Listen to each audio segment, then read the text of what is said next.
Morning mga kasisilods. Good morning na naman tayo. Good morning at happy Monday. Ayan, nagluluto si Silods na fried fish. Ayan guys, istayin siya guys. At saka gumawa ako ng gulay, mixed gulay, broccoli, cauliflower at carrots guys. Ayan. Pambaon na naman guys sa ating estudyante guys. Kailangan may gulay o diba?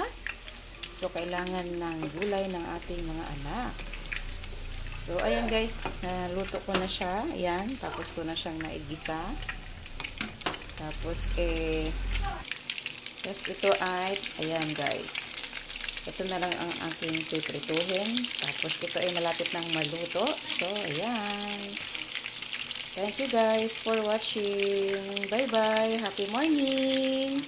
Everyone, mga kasisilos, mga kalodi. Happy and blessed morning to everyone. Bye-bye, mama.